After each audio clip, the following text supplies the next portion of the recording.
आजकल यंगस्टर्स में so called stress busters use करते हैं। स्मोकिंग है, अल्कोहल है। लोग बोलते हैं कि एडिक्शन छूटता नहीं है, मैंने 3 महीना बंद किया, 6 महीना बंद किया, तो उसके बाद ये लोग रिबाउंड में आते हैं, ज्यादा हो जाए। यस। और दिस इज इंडियन मॉम्स को तो जानते ही, बेसिक ऑपरेशन होता है उसके बाद भी घर आते ही तुरंत काम करना चालू कर देते हैं। तो सर फिर उनका क्या सॉल्यूशन करेंगे? उनका सॉल्यूशन बहुत डिफिकल्ट रहता है। कुछ चीजें हमारे भी कंट्रोल में नहीं रहती है। कहानी घर घर। यस, एंड फैमिली मेंबर्स को भी कभी तो चांस मिलना चाहिए आपकी सेवा करने का। So that I explain to them. सबसे कॉमन क्वेश्चन रहता है, सर मैं 2 व्हीलर कब से चलाऊंगा? तो आपको ये समझना है, घर से बाहर निकले, 2 व्हीलर चलाया, 4 व्हीलर चलाया, तो उसमें थोड़ा फिजिकल स्ट्रेस आपको आता ही है। 2 व्हीलर 4 व्हीलर चलाते वक्त सामने वाला अपने को ठोक ना दे, उसका मेंटल स्ट्रेस भी रहता है। डॉक्टर्स इतनी सब दवाइयाँ प्रिस्क्राइब कर देते हैं, बट उनके साइड इफेक्ट्स जो है वो आप कभी बताते नहीं है। जब फीमेल्स आर मेंस्ट्रुएटिंग, तब जो बॉडी में हार्मोन्स रहते हैं वो कहीं कुछ हद तक they are heart healthy hormones, but जो मीनोपोज के टाइम जो हार्मोनल चेंजेस आते हैं, वो हार्मोन्स आपके हार्ट को कार्डियोलॉजिस्ट के पास आया हूँ तो फिर क्यों मुझे दूसरी सारी रिपोर्ट्स अब करवाते हैं, जैसे लंग्स की रिपोर्ट्स हो गई, किडनी की हो गई। हर एक डॉक्टर ये आपको बता पाएगा, इमोशनल वेलबींग से बॉडी हील डेफिनेटली होती है। खुश रहने से हार्ट खुश अटैक। रहने से हार्ट अटैक के चांसेस कम हो जाते हैं। यस। एस्प्रिन अगर आप वो डेली एक आधी ले लेते हैं तो आपको लाइफ टाइम हार्ट का कोई इशू नहीं आएगा। सी, एस्पिरिन क्या है? एस्पिरिन एक टाइम टेस्टेड मेडिसिन है। It is a wonderful drug, but aspirin का basic mechanism of action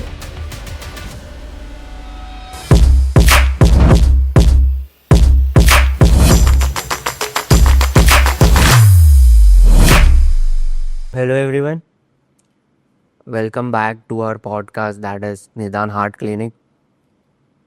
last time जब हमारी संकेत सर से बात हुई थी तो काफ़ी सारे डाउट्स और मिथ्स उन्होंने सॉल्व किए थे regarding heart attack in youngsters, heart की हेल्थ आप कैसे मैनेज करते हैं।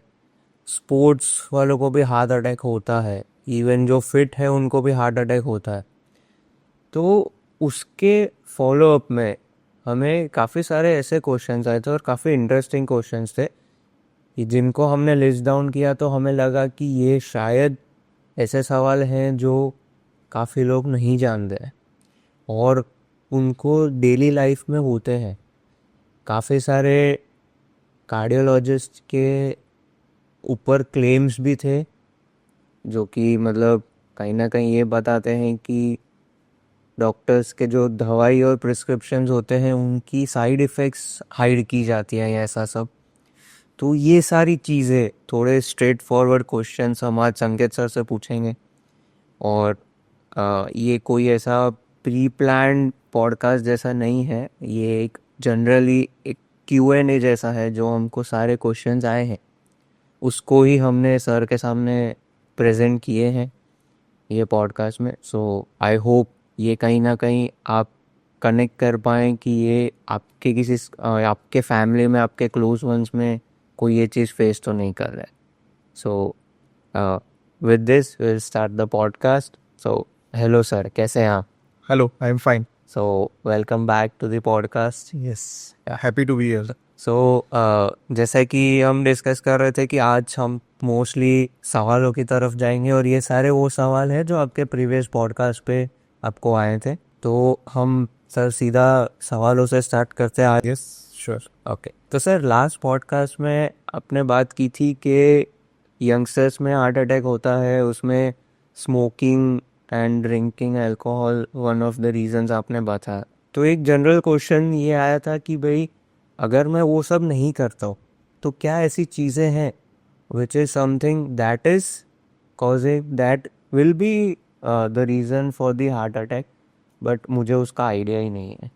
सो यस, हमने जो लास्ट टाइम डिस्कस किया था कि आजकल यंगस्टर्स में जो स्ट्रेसफुल लाइफस्टाइल है उसके लिए जो लोग so called stress busters use करते हैं, जैसे कि एडिक्शंस हैं, स्मोकिंग है, अल्कोहल है, टोबैको है, तो उसकी वजह से हार्ट डिजीज के प्रॉब्लम्स यंगस्टर्स में बढ़ रहे हैं। बट अगर ये आप छोड़ दो तो आपको फायदा तो डेफिनेटली होता है, बट ये एडिक्शन के अलावा भी जो चीज़ें हैं उनका भी हमें ध्यान रखना है।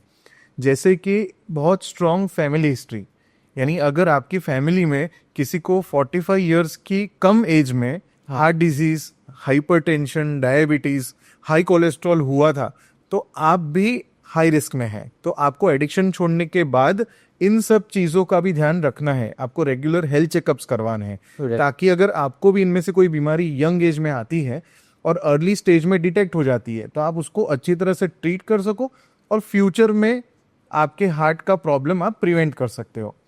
सो और सेकेंड थिंग है कि एडिक्शन छोड़ने के बाद काफ़ी लोगों को रिबाउंड इफेक्ट आता है। लोग बोलते हैं कि मुझसे एडिक्शन छूटता नहीं है, मैंने 3 महीना बंद किया, 6 महीना बंद किया, but I could not sustain. तो उसके बाद ये लोग रिबाउंड में आते हैं और सादा हो जाए। यस, और दिस इज मोर डेंजरस। अगर किसी एडिक्शन को आप छोड़ते हो और जब उसका रिबाउंड होता है तो उसकी इफेक्ट्स बहुत ही ज़्यादा ड्रामेटिक होती है और बहुत ज़्यादा इफेक्ट्स करवाती है। सो ये एडिक्शंस छोड़ने के बाद आपको उसके ऊपर सस्टेन रहना है, that is very important. And meanwhile और दूसरी बीमारियां ना आए, और अगर आती है तो उसको अर्ली स्टेज में डिटेक्ट करके अच्छी तरह से ट्रीट करें, उसके लिए आपको रेगुलर हेल्थ चेकअप्स करवाने हैं। ओके, तो सर जैसे आपने बताया कि आपको टेस्ट करनी पड़ेगी, बट क्या इसके अलावा कोई ऐसे वार्निंग्स है जो बहुत लोगों को नहीं पता है कि अगर ये आपको हो रहा है तो there are chances that there is some issue in your issue related to your heart, तो मैं वो वार्निंग्स को ध्यान में रखते हुए मैं टेस्ट करवा दूँ, ऐसा कोई एकदम लेसन नोन वार्निंग्स है? इस अपने लाइफस्टाइल में कुछ सटल चीज़ें होती है जिसकी तरफ हमारा ध्यान नहीं जाता है। जैसे कि कुछ लोग जो बाहर काम करते हैं, जिनका फैमिली अलग रहता है, वो अलग रहते हैं कोई और सिटी में और काम कर रहे हैं, उनके लिए सबसे डिफिकल्ट पार्ट क्या रहता है? To arrange their meals. So वो लोग क्या करते हैं? टिफिन खाते हैं, टाइम नहीं मिला तो बाहर कहीं पे भी खा लेते हैं। कुछ लोगों का लाइफ इज़ वेरी बिजी, तो उन लोगों का खाने का टाइमिंग्स सेट नहीं हो पाता है, तो वो लोग अनइवन या तो इररेगुलर टाइम्स पे खाना खाते हैं, जिससे डाइजेशन में प्रॉब्लम होता है। Fat absorption, carbohydrate absorption, protein absorption अच्छी तरह से नहीं हो पाता है। मैंने आजकल ये ट्रेंड देखा है कि काम ज्यादा है, रात रात तक जागना है तो एनर्जी ड्रिंक्स पीते हैं, कॉफी पीते हैं, ताकि वो जागते रहें और काम करते रहें। तो कहीं ना कहीं ये सब चीजें हैं जो शायद एक रूटीन क्वेश्चनरी में आती नहीं है। यानी अगर मेरे पास कोई पेशेंट आता है तो वो इन चीज़ों को एकदम माइनर पॉइंट समझते हैं। दे डोंट थिंक कि इसको डिस्कस करने से हमें मुझे कुछ गेन होने वाला है डॉक्टर के पास से। But these are the points जो एज ए डॉक्टर मुझे पेशेंट्स के पास से निकलना होता है, बिकॉज ये छोटी छोटी बातें आपके हेल्थ के लिए बहुत इंपॉर्टेंट है। तो सर ये जो बाहर के मील्स है, जैसे आप टिफिन बोल रहे हैं, तो सर उसमें क्या इशू आ सकता है? मेरा मानना है टिफिन का एक नॉर्मल फंडा रहता है कि उन्हें खाना टेस्टी बनाना पड़ता है, तो ही उनका टिफिन चलेगा।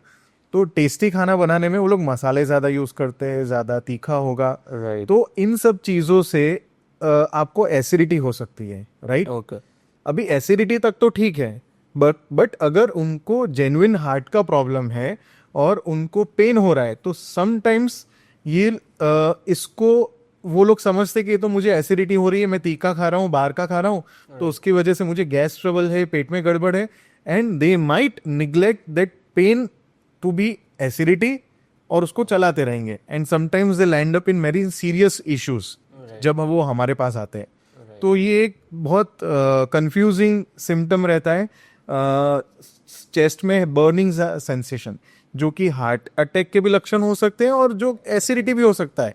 बट जब तक आप उसको अच्छी तरह से इन्वेस्टिगेट नहीं करोगे, उसके लिए टेस्ट नहीं करोगे, तब तक आप जान नहीं पाओगे कि ये हार्ट अटैक है कि एसिडिटी है। राइट। तो ये कुछ सटल चीजें हैं जिनका हमें ध्यान रखना चाहिए। ओके, मैं ये नहीं कह रहा हूँ कि भाई आप बाहर का खाना बिल्कुल छोड़ दो, बट आप अपनी लाइफस्टाइल में थोड़े चेंजेस ऐसे करो कि जिससे आपका हार्ट भी हेल्दी रहे और आपका डाइजेस्टिव सिस्टम भी हेल्दी रहे। ऐसा नहीं है कि सिर्फ आपको हार्ट का ही ध्यान रखना है। राइट। यस सर आपने इसमें जब बोला कि लोग कॉफ़ी पीते हैं और सॉफ्ट ड्रिंक्स ज़्यादा पीते हैं, तो उससे मुझे मेरे टीम मेंबर का याद आ रहा है कि वो दिन की 8-10 कॉफ़ी पी लेता है। क्या कॉफ़ी कैफीन जो सॉफ्ट ड्रिंक्स में होता है, कॉफ़ी में होता है, उसका और हार्ट का कोई डायरेक्ट रिलेशन है? यस, देखो कॉफी पीने का, एनर्जी ड्रिंक्स का बेसिक प्रिंसिपल क्या है? वो आपको एनर्जी देता है। कैसे एनर्जी देता है? तो आपकी हार्ट बीट्स बढ़ाते हैं वो। आपकी हार्ट बीट्स बढ़ेगी तो आप हमेशा एक्टिव रहते हो, right? But it has a another effect on heart, यानी आपकी हार्ट बीट अगर कॉन्स्टेंटली फास्ट रहती है, इसका मतलब एक नॉर्मल टर्म्स में कि आपके हार्ट को ज्यादा काम करना पड़ता है। किसी भी व्यक्ति को अगर आज के दिन में आप बोलोगे कि दिन का 24 घंटा काम करो, तो 24 घंटे के बाद पक्का उसको 10 दिन रेस्ट करना पड़ेगा। अच्छा, आपके हार्ट के पास रेस्ट करने का स्कोप है? नहीं है। सो आपकी हार्ट बीट बढ़ना, that is a thing which can cause your heart to become weak. तो ये जो एनर्जी ड्रिंक्स है, कैफीन है, ये आपके हार्ट बीट्स बढ़ाते हैं और उसकी वजह से आपके हार्ट को वीक कर सकते हैं। और बहुत ज़्यादा मात्रा में कैफीन और एनर्जी ड्रिंक्स लेने की वजह से आपका जो हार्ट की आर्टरीज है, उनके जो लेयर्स हैं, उनमें भी चेंजेस आते हैं, जो कि फ्यूचर में ब्लॉकेज बनाने के रिस्क फैक्टर्स भी बन सकते हैं।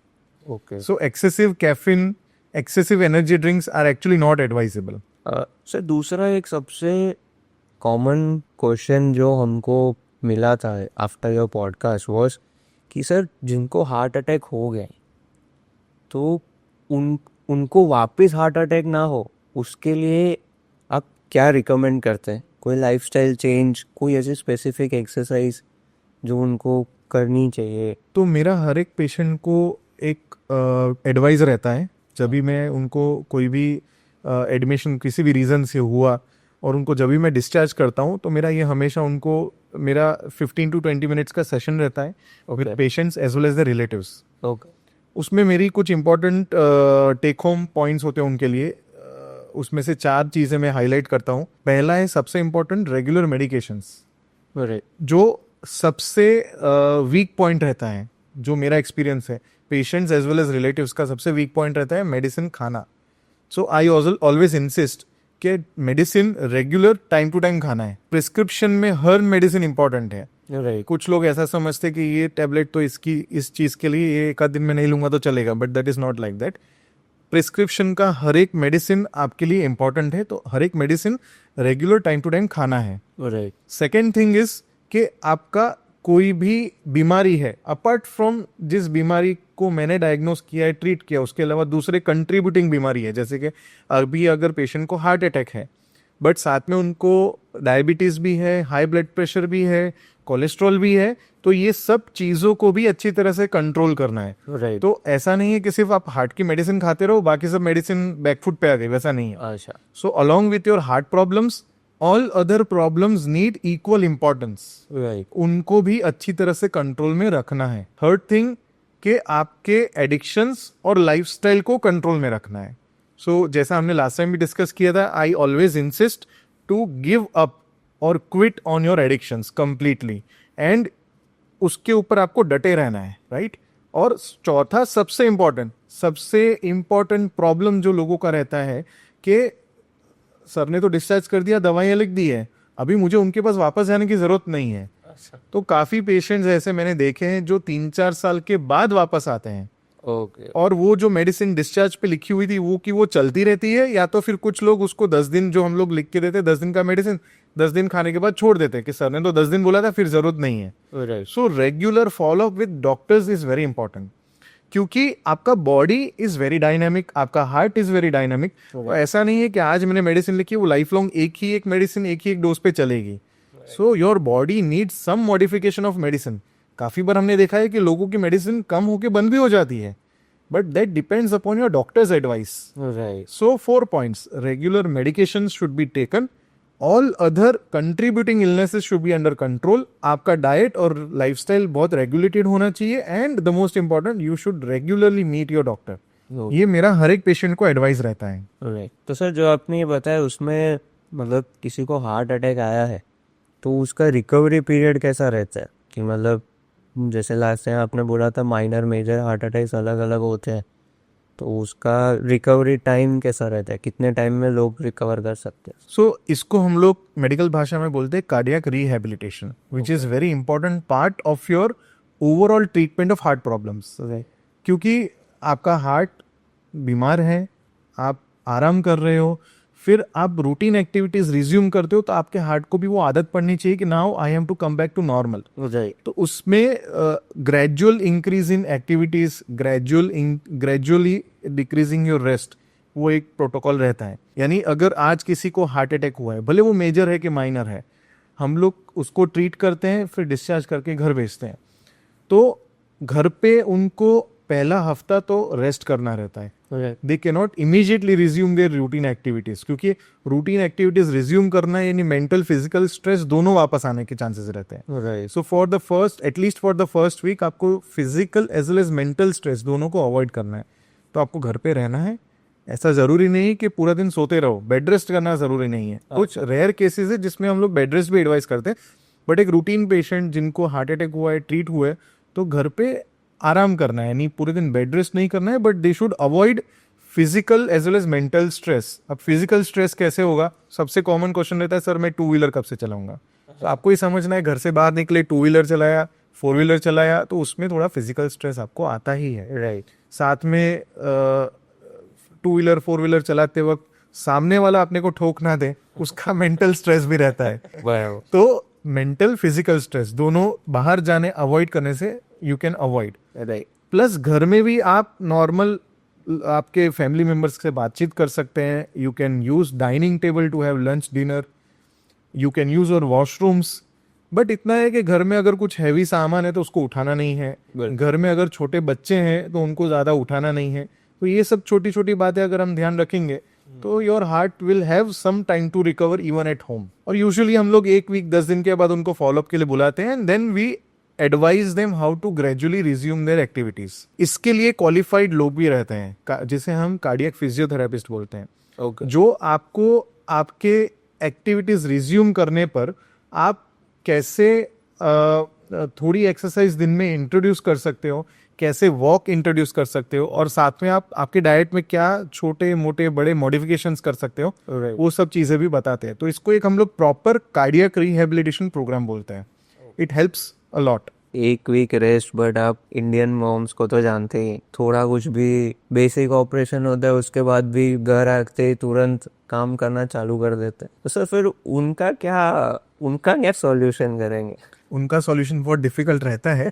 काफ़ी लोग आते हैं मेरे पास ऑपरेशन करवाने के बाद 1 वीक के बाद फॉलोअप में, और खास करके अगर उनकी मदर है या कोई घर के मेन लीडिंग जो फीमेल है, हाँ, तो उनके लिए हमेशा कंप्लेन करते हैं, ये तो हमारा सुनते ही नहीं, आपने बोला था रेस्ट करो, नेक्स्ट दिन घर पे आके सब काम करना शुरू हो गया है।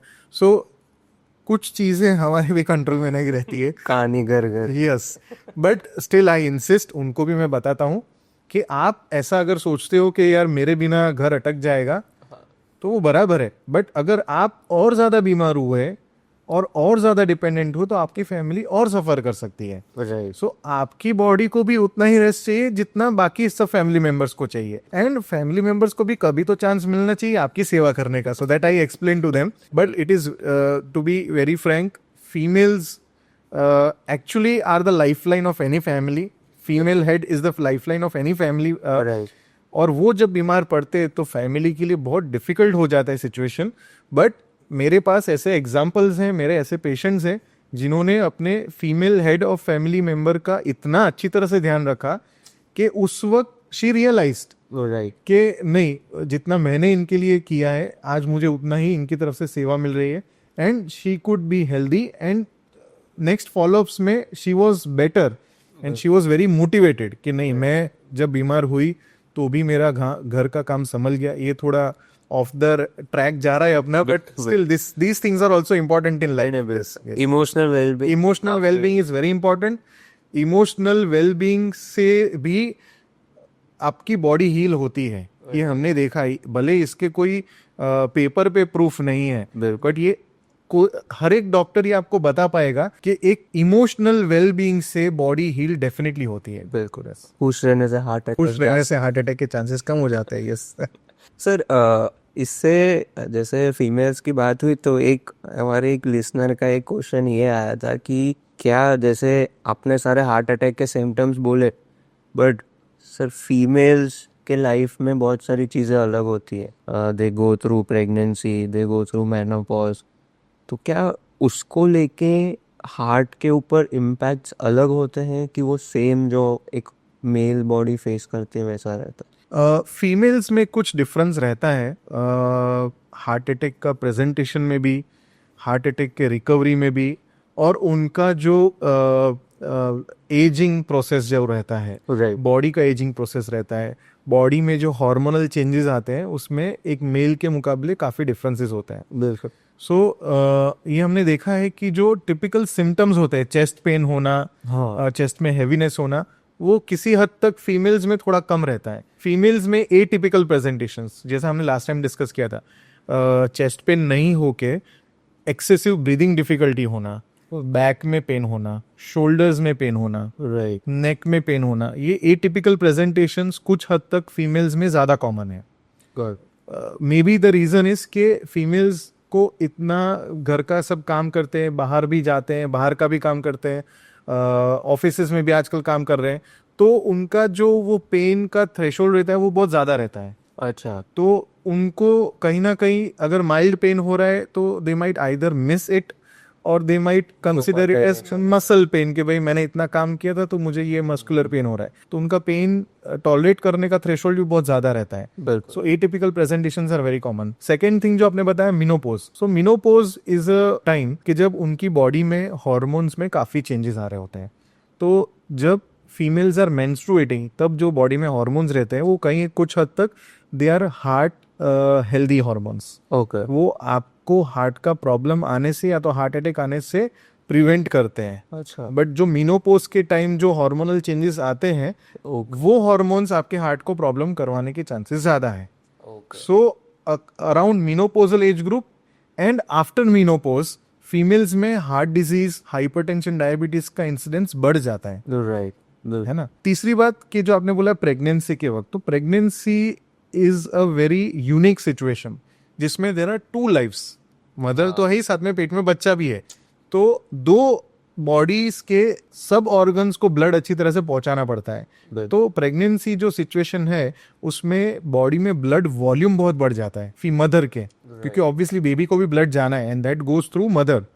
तो ब्लड वॉल्यूम बहुत बढ़ जाता है और वो blood volume, high blood volume को मैनेज करने के लिए भी बॉडी में कुछ हार्मोनल चेंजेस होते हैं। राइट। सो जो प्रेगनेंसी का लास्ट महीना रहता है, 9th मंथ, वो महीने में हार्ट, कुछ पेशेंट्स, कुछ प्रेग्नेंट लेडीज में हार्ट वीक पड़ने के चांसेस रहते हैं, जिसे हम प्रेगनेंसी इंड्यूस्ड कार्डियोमायोपैथी या पेरीपार्टम कार्डियोमायोपैथी बोलते हैं। अच्छा। जो प्रेगनेंसी के लास्ट महीने में हो सकता है और डिलीवरी के बाद 2-3 महीने तक भी हो सकता है। मतलब वो रिस्क रहता है। रिस्क रहता है, यस। हाँ, और जिनमें ये हार्ट वीक होता है वैसे केसेस में अराउंड 60-70% लोगों में कंप्लीटली रिकवर भी हो जाता है। राइट।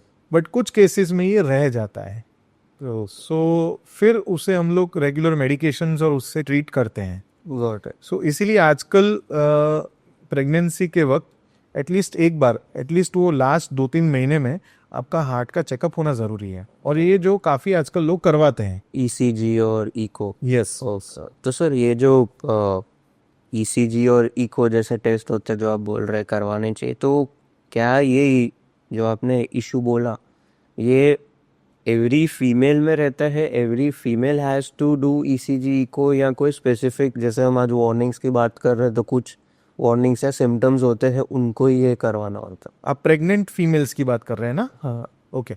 सो प्रेग्नेंट फीमेल्स जिनको ये हो सकता है उसमें कुछ हाई रिस्क फैक्टर्स होते हैं।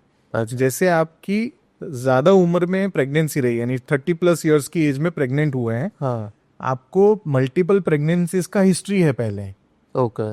आप लॉन्ग स्टैंडिंग डायबिटिक हो, आप long standing high blood pressure patient हो, लॉन्ग स्टैंडिंग थायराइड की बीमारी के पेशेंट हैं, तो ये कुछ रिस्क फैक्टर्स हैं जिनमें आपका हार्ट प्रेगनेंसी के वक्त वीक होने के चांसेस बढ़ जाते हैं। ओके। कोई यंग लेडी है, पहली प्रेगनेंसी है, जिनको और कोई बीमारी नहीं है, तो उनमें ये होने के chances are very very negligible. Okay. तो जो हाई रिस्क प्रेगनेंसीज है उसमें ये ईसीजी को एटलीस्ट लास्ट 2 महीने में होना ही चाहिए। तो सर ये पॉडकास्ट में एक ये सेगमेंट हमने ऐसा डिफाइन किया था कि एक इसमें बेसिक क्वेश्चंस रहेंगे। सेकंड हमने ऐसा डिसाइड किया था जो सेगमेंट हम स्टार्ट करें उसमें ऐसे सर कुछ ऐसे क्वेश्चंस हैं जो कि डॉक्टर्स के ऊपर एक क्वेश्चन उठाया गया है, एक ऐसे जनरल पेशेंट्स के थ्रू, जिसको हम आपको प्रेजेंट करेंगे।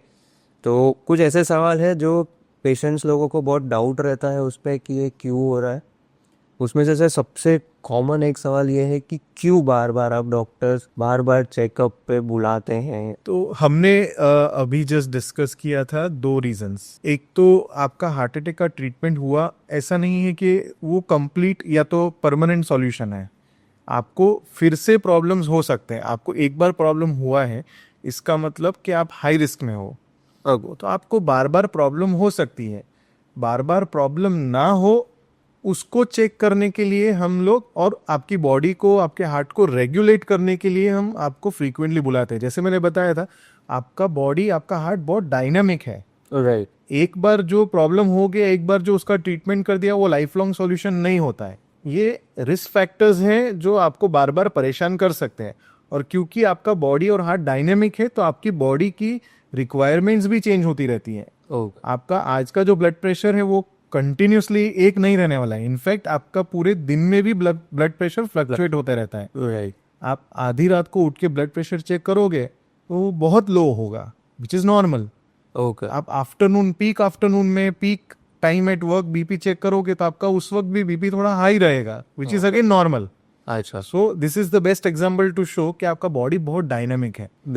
इसी वजह से आपके बॉडी की जो रिक्वायरमेंट्स है, आपके बॉडी के जो लेवल्स है, blood sugar levels, blood pressure levels, blood cholesterol levels, kidney levels, liver के लेवल्स, उसके हिसाब से आपकी बॉडी की मेडिसिन की रिक्वायरमेंट डिसाइड होती है। और वो कैसे होगा?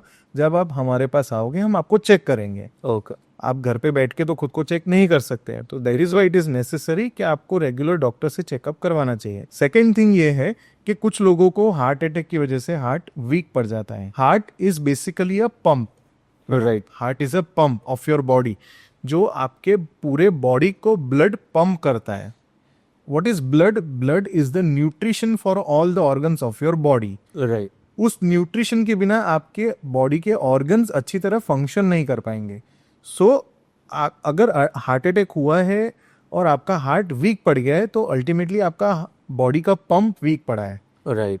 आपके घर में अगर पानी का पंप वीक पड़ जाए तो टंकी तक पानी नहीं पहुंचेगा, और बाथरूम में पानी नहीं पहुंचेगा, आप नहा नहीं पाओगे, आप कपड़े नहीं धो पाओगे, आप बर्तन नहीं धो पाओगे, तो आपके घर के सब फंक्शन स्लो हो जाएंगे। राइट। सेम वे, अगर आपका हार्ट वीक है तो आपके बॉडी के ऑर्गन्स को इफेक्ट आएगा। आपके पैर में स्वेलिंग होगी, पेट में स्वेलिंग होगी, लंग्स में स्वेलिंग होगी, आप चलने से ब्रेथलेस हो जाओगे, आप रात को सो नहीं पाओगे। इन सब चीजों को हम मेडिकल लैंग्वेज में बोलते हैं कंजेशन होना। Okay. And why that congestion is happening? Because your heart is weak और योर हार्ट इज फेलिंग, जिसे हम कंजेस्टिव हार्ट फेलियर बोलते हैं। ओके। सो कंजेस्टिव हार्ट फेलियर एक ऐसी चीज है जो प्रिवेंटेबल है।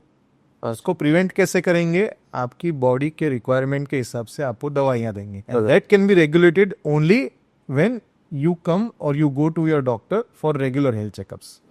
सो ये दो रीजंस हैं जिसकी वजह से regular health checkups, regular doctor के पास जाना इंपॉर्टेंट है, और इसीलिए हम लोग वो उस चीज को बार बार फोकस करते हैं। तो सर दूसरा ऐसा क्वेश्चन ये था कि अगर मैं एक कार्डियोलॉजिस्ट के पास आया हूँ, तो फिर क्यों मुझे मतलब बता दिया क्या है कि थोड़ा हार्ट का प्रॉब्लम है, तो फिर क्यों दूसरी सारी रिपोर्ट्स आप करवाते हैं? जैसे लंग्स की रिपोर्ट्स हो गई, किडनी की हो गई, लीवर की हो गई, ये सब रिपोर्ट्स का हार्ट के रेगुलर चेकअप्स में क्या लेना देना? सो ये दूसरे सब ऑर्गन्स हैं, तो वो भी हार्ट से रिलेटेड है।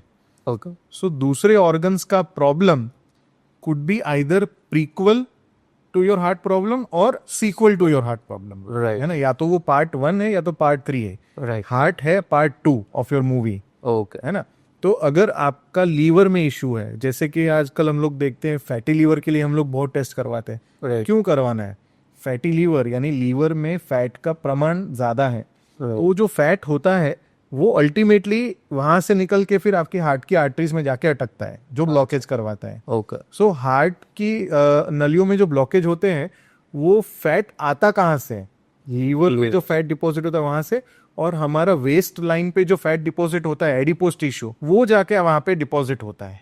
Right. That is one example. Similarly अगर आपको किडनी का इश्यू है, तो किडनी एंड हार्ट, ये दो ऑर्गन है जो आपके बॉडी के वाटर लेवल्स को रेगुलेट करता है। ओके। है ना? अगर आपकी किडनी फेल हो रही है तो आपका बॉडी का फ्लूइड रेगुलेट नहीं हो पा रहा है, अच्छा, उसकी वजह से हार्ट के ऊपर लोड आता है और your heart can fail, okay, है ना। सो इन शॉर्ट, आपके हार्ट के आपके बॉडी के दूसरे ऑर्गन्स हैं, उनका कुछ प्रॉब्लम है that can have effect on your heart. Good, it can be other way around also, यानी अगर आपको हार्ट का प्रॉब्लम है तो क्योंकि आपका हार्ट वीक है, आपके दूसरे ऑर्गन्स को ब्लड नहीं पहुंच रहा है, तो दूसरे ऑर्गन्स भी फेल हो सकते हैं। अच्छा, तो कंजेस्टिव हार्ट फेलियर की वजह से आपका लीवर फेल हो सकता है, आपका किडनी फेल हो सकता है, आपका ब्रेन फंक्शन भी इम्पेयर हो सकता है, आपके लंग्स भी वीक पड़ सकते हैं। ओके, इन सब ऑर्गन्स के रेगुलर टेस्ट करने से बाकी सब ऑर्गन्स भी फेल नहीं हो रहे ना, we have to make sure. Okay. तो मतलब ये जो आप बता रहे थे कंजेस्टिव हार्ट फेलियर, ये इसका पार्ट है। यस, मतलब congestive heart failure in short ऐसी चीज है कि जो आपका सिर्फ हार्ट नहीं बट ओवरऑल बॉडी के भी Yes. कोई कोई फेलियर्स को मैनेज करा। Yes, exactly. सर दूसरा मतलब जो थर्ड क्वेश्चन है वो थोड़ा ब्लंट वे में पूछा गया है कि अब डॉक्टर्स इतनी सब दवाइयाँ प्रिस्क्राइब कर देते हैं बट उनके साइड इफेक्ट्स जो है वो आप कभी बताते नहीं है, या वो क्या है वो किसी को आइडिया नहीं आता है, जिसकी वजह से हो सकता है कि शायद दूसरी भी लोगों को बीमारी हो जा रही है। ये बहुत कॉमन मिथ है लोगों का। आजकल लोग दवाइयाँ खा के ठीक होने से ज़्यादा साइड इफेक्ट से बहुत डरते हैं। तो ये हमें एक चीज़ समझनी चाहिए कि कोई भी दवाई मार्केट में आती है हाँ, तो मार्केट में आने से पहले बहुत बहुत ही ज़्यादा स्ट्रिक्ट पाथवे से आती है वो। ओके, उसके काफ़ी ट्रायल्स होते हैं, बहुत सारे गवर्नमेंट साइड से क्लियरेंसेस होते हैं, कंप्लायंसेस होते हैं, वो सब चीज़ पास करके ही वो मार्केट में आती है। वो मार्केट में आई है, इसका मीनिंग कि उसकी साइड इफ़ेक्ट्स आर नेग्लिजिबल। अगर उसकी दवाई की साइड इफ़ेक्ट ज़्यादा होती तो वो उसको क्लियरेंसेस ही नहीं मिलते for routine use. So rigorous trials होने के बाद ही कोई दवाई मार्केट में आती है और उसके मिनिमल साइड इफ़ेक्ट्स होते हैं। ओके, लेकिन आजकल आप कोई भी मेडिसिन गूगल करोगे हाँ, तो गूगल पे सबसे पहले साइड इफेक्ट्स लिखी जाती है। So that is the problem. मेरा हमेशा एक समझाने का वे ये रहता है लोगों को कि एग्जाम्पल कि आप दवाई नहीं खा रहे हो हाँ, तो आपकी बीमारी का जो इफेक्ट्स है आपकी बॉडी के ऊपर और रादर साइड इफेक्ट्स रहेगा बॉडी के ऊपर, उसके सामने आपकी दवाई के side effects are nothing, right, है ना। सबसे कॉमन क्वेश्चन होता है, सर ये दवाई का मुझे आदत तो नहीं पड़ जाएगा, हाँ, या बिल्कुल, तो ये दवाई की मुझे साइड इफेक्ट तो नहीं आ जाएगी। वी हैव टू अंडरस्टैंड कि अगर for example high blood pressure है जो कि एक साइलेंट बीमारी है, तो आप उसकी मेडिसिन नहीं लेते हो और आपका बीपी कंटिन्यूसली हाई रहा तो फ्यूचर में ये हाई ब्लड प्रेशर आपके बॉडी के काफ़ी ऑर्गन्स को डैमेज कर सकता है। बिल्कुल, और वो डैमेज हो चुका है उस लेवल पे अगर आपको चाहिए तो भी अच्छा ट्रीटमेंट रिस्पॉन्स नहीं मिलेगा। ओके, ठीक है। Right. So now that compare that to one of the very less common side effects of the medicine, Right. It is nothing, है ना। और दूसरी चीज, दवाइयों की आदत की जैसी कोई चीज नहीं होती है। अच्छा, it is not addiction, it is your bodies requirement right, which determines the dose of your medicine. Right, आपका बीपी इस दवाई से इसके इतने डोज से कंट्रोल में नहीं आ रहा है, इसका मतलब कि आपके बॉडी की दवाई की रिक्वायरमेंट ज्यादा है। It is important to control your illness rather than thinking over your doses of medicine. Okay, कितने भी डोज से वो ठीक हो रहा है, हम लोग हमेशा रेकमेंडेड डोज ही यूज करते हैं कि जो रेकमेंडेड डोज पे there are minimal side effects वही डोज पे जाते हैं, उसके ऊपर जाना पॉसिबल नहीं होता है। Right, then that is the time when we add other medicine. एक दवाई से काम नहीं हो रहा है तो दूसरी दवाई ऐड करेंगे और दो दवाई मिल के अच्छा इफेक्ट लाएगी और साइड इफेक्ट्स तो मिनिमल रहेंगे, ओके, है ना। राइट, तो कुछ भी करके आपकी बीमारी को कंट्रोल करना है, don't think about side effects. Right. Next question ये है कि आपने बताया कि फिट रहना चाहिए, तो उसके लिए बहुत सारे लोग सर जिम वगैरह कर रहे हैं बट अभी उनको वो लेके इशू है कि जो सारे सप्लीमेंट्स लेते हैं वो, तो क्या वो उनके हेल्थ के लिए, उनके हार्ट के लिए सही है या उसमें भी कुछ इश्यूज हो सकते हैं? प्रोटीन सप्लीमेंट्स आर नेसेसरी, क्योंकि अगर आप जिम करते हैं, एक्सरसाइज करते हैं, तो आपका जिम और एक्सरसाइज करते वक्त जो मसल होता है उसको प्रोटीन्स की जरूरत पड़ती है। राइट, प्रोटीन डेफिशिएंसी हुई तो आपको वीकनेस आ सकती है और आपकी जिम करने की efficiency, routine day to day में काम करने की एफिशिएंसी कम हो जाती है। राइट, बट आप कौन सा प्रोटीन ले रहे हो, that is very important. Okay, so if possible there should always be natural proteins, जो हम लोग हमारे खाने पीने में प्रोटीन्स लेते हैं, जैसे कि पल्सेस है, एग्स है, ये सब चीज़ें आर हाई प्रोटीन डाइट।